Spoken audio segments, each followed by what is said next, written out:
Rising tensions, more rocket fire in Gaza today. Israel is warning that, quote, all options are on the table as it moves troops and tanks toward that border. Is a ground war there inevitable?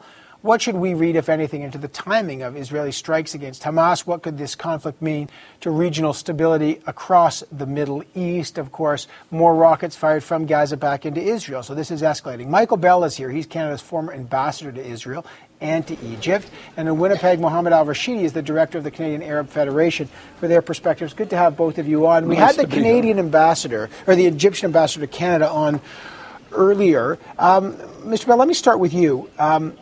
What do you make of Israel's actions now in response to these rocket attacks and where this is leading? Well, I think in response to the rocket attacks, given their magnitude, given the fact that a couple of missiles have actually landed in Tel Aviv, the feeling of Israelis is that they're really exposed and vulnerable. No matter what we might think relative to the people in Gaza or what have you, that's what they really feel. They acutely feel it.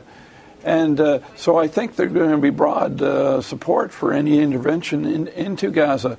And the only chance, I think, of avoiding that in real terms, if it's not too late already, is for Hamas to cease and desist this rocket fire. This is just inflaming the situation, making Israelis still feel more vulnerable, and creating a situation where, whether he wants to or not, and I would say he may well want to, that is Prime Minister Netanyahu, he will have no choice but to intervene massively with troops. But Mohamed El Rashidy, if that's the case, I mean, is there a way to avoid that? Because, the Israelis have pulled out of Gaza. What would be the upside of going back into Gaza? Well, Evan, with respect to what Ambassador Bell has said, of course Israelis do feel threatened when missiles are coming down there, but you have to realize where things started, right? The beginning of these attacks began on November 8th. The Palestinians are out of Gaza. Nothing was being fired on Israel. You had this situation where children were killed playing soccer, beginning with November 8th. The Hamas responded on November 10th against a military target, and that was posted on YouTube, which really embarrassed Israel. You had a direct hit on Israeli jeep, and soldiers were wounded in that. So it's a military target, very legitimate reply. And then you had Israel again responding with missiles, and that escalated until November the 12th, where Egypt brokered a ceasefire between the two parties. So it really is unfair to say, well, Israelis have no choice but to respond, when Benjamin Netanyahu began this. And let's face it, this is exactly what Netanyahu wanted leading into his election. It's important to put it in context with his election coming up in January, and now that Obama has won, and I think we should all be honest about this, Benjamin Netanyahu really wanted Mitt Romney to win because it would be a carte blanche in relation to Iran, and now he's got Obama to deal with, which is a huge disappointment for him. It's really important. We've swung, I think, a long way from the immediate causes of this situation, and I think what I've described is the way Israelis feel. Now, maybe they shouldn't feel that way. Maybe they should take another view. But they don't, and they won't. So I'm trying to deal with this as a real situation on the ground, a conflict situation that's going to be managed in the light of the real factors and the attitudes that the players have towards the conflict. What will Egypt's role be? We heard from Egypt's ambassador, Mohamed El Rashidy. He's saying, one, though they've recalled their ambassador, they say that they will respect the peace treaty. It's not in jeopardy. Nonetheless, there's pressure, certainly from Egyptian citizens, to take a tougher stance, for President Morsi to take a tougher stance. What does Egypt do now? Well, that's a very good question. And that's probably the main concern for Israel right now. And it should be, because the reality is the Palestinians don't pose any military threat, at least nothing significant. At the end of the day, these are mostly homemade rockets. It's not a serious threat. Egypt is where the problem lies.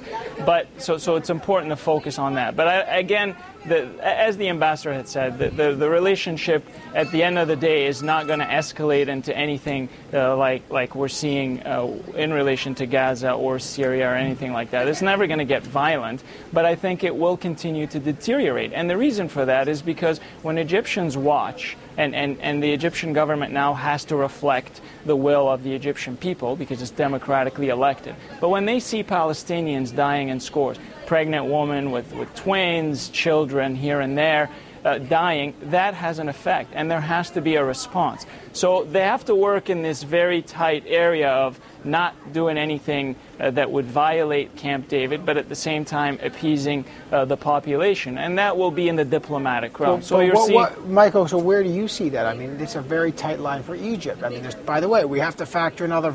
Israel's talking about Iran. Israel also has tension on its northern border in the Golan Heights with Syria. What's Egypt's role in your mind? How do they handle this? Well, Egypt is a pretty important player right here because of their ties with Hamas, because of the connection through the Muslim Brotherhood. George, I hate to interrupt. What is that tie? I asked that to the Egyptian ambassador. How closely tied is the Muslim Brotherhood to Hamas? Well, it's certainly, I wouldn't say it's an umbilical cord or anything, but the Hamas sprung from the Muslim Brotherhood. So there are, among ideologues and thinkers and activists, a certain affinity of views, at the very least. I don't view the Egyptian Muslim Brotherhood as a significant factor, or any factor, in propagating or strengthening Hamas.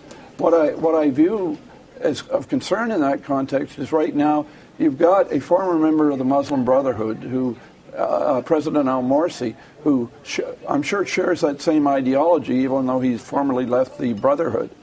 And he's got a problem. He has to act responsibly vis-a-vis Israel and the West.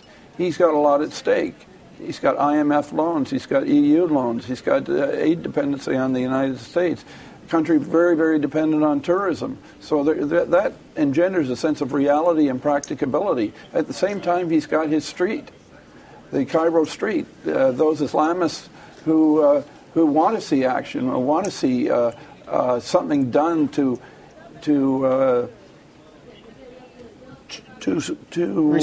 respond to this humiliation. That's the word I was looking for. This humiliation of the Palestinians by Israel. Right, Ambassador Bell, I think is spot on. Last word, quickly.